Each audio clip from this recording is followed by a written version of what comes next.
बाजिदाइनथि थान्दै जख'न्दाय दुलाराय बर' फरायसा आफादनि टंलानि बे सोलोंथाइ फोथारनि सानथामनि हाबाफारिया दिनै फैयै फैयै फ्राय जोबफैबाय आरो दा गेवलां मेल सोलिगासिनो दङ।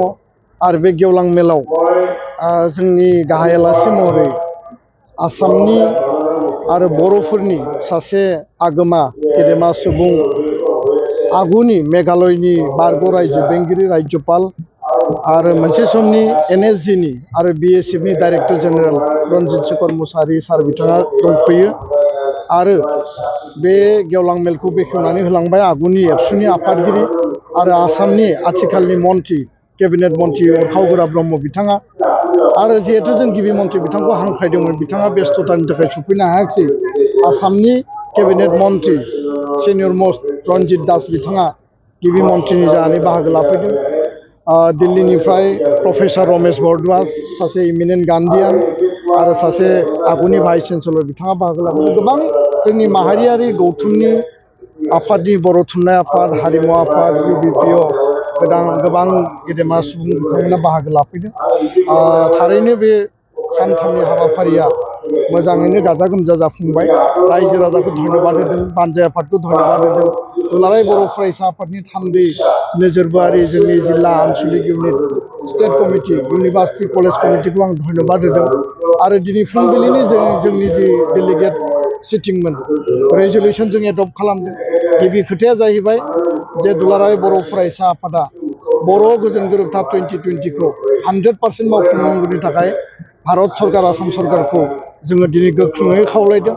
आरो जिहेतु 2025 मायथाइयाव भारतनि नखर मन्त्रि अमित शाह बिथाङा दतमायाव फैनानै 2 बोसोर बिथाङा टाइम लादोंमोन। 2026 आरो 27 सनाव बियो जोबहैगोन। आरो 27नि सिगां 100% बर' एकर्ड, बिटिआरनि सिमा बारायनाय आरो जोंनि नर्थ अट'नमिनि बाथ्रा, समस्ति बांहोनाय, बर' कसारि काउन्सिलनि पुर्नांग मर्यादा, ST हिलनि मेटार, स्कुल प्रभिन्सियेलाइजेसन आरो NDFBनि रन्जन दैमारिखौ लानानै साद' बिथांमोनखौ जेलनिफ्राय हगारनाय, केस उइड्र' खालामनाय गासै बिथिंखौ जोङो दिनै गोख्रोङै दाबि दैखाङो।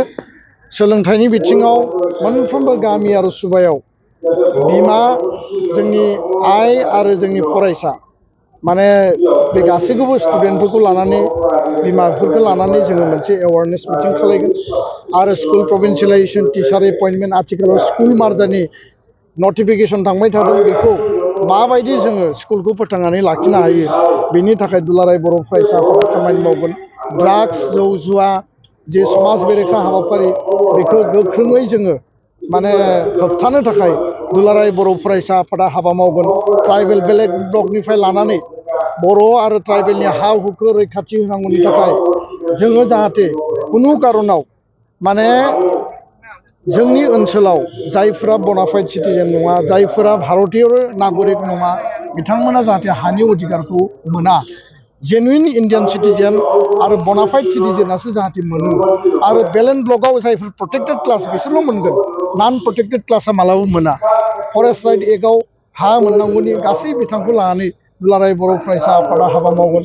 आफादारि बिथिङाव एबसुखौ गोख्रों खालामनो थाखाय जोंनि जिखिनि आनसलिक, जोंनि जिखिनि इउनिट जेराव एसे दुरबल जानानै दङ, बेखौ गोख्रोङै दाफामफिननाय। आरो नेपालाव दुलाराय बर' फरायसा आफादनि इउनिट, बांलादेशआव दुलाराय बर' फरायसा आफादनि इउनिट आरो वेस्ट बेंगल स्टेट कमिटिखौ स्ट्रेंथेन खालामनायनि थाखाय जोङो गासै बिथिङाव दुलाराय बर' फरायसा आफादा हाबा मावगोन। बेखिनि थांखि माखासेफोरखौ जोङो लादों। आरो बड'फानि सान्थौ आरो सानस्रि फिल'सफिजों दुलाराय बर' फरायसा आफादा गायदेर जातीयताबाद, जाति सत्ता आरो जाति स्वाभिमाननि थाखाय एबसुआ 1%बो जोङो दोरोदाबासिनो जोङो कन्टिनिउवास मोनसे प्रसेस, माहारि दानाया जिहेतु मोनसे कन्टिनिउवास प्रसेस। आरो एबसुआ दुरबल जायाखै, लोरबां जायाखै, लोरबां जानायनि बाथ्रा गैया। सोरबाया जोंखौ जिखि बुङा मानो, एबसु होननाय आफादा माने रलिं स्टन गेदार नो मस, माने खारबाय थानाय अन्थाइया जेरै बादामालि खाया, माराम जाया, बेबायदि एबसुआ नेभार एन्डिं मोनसे जेनेरेसन। जोंनि स्कुलनि, कलेजनि, इउनिभार्सिटिनि फरायसाफोरानो एबसुनि मेम्बार। आरो जायफोरा फरायखांबाय संबिधान मथे फरायनाय जोबनायनि उनावबो एबसुनि बिबान लानानै जाति सिबिनाय, माहारि दानाय, माहारिनि हाबा मावलांनो हायो। गोजोन्थों।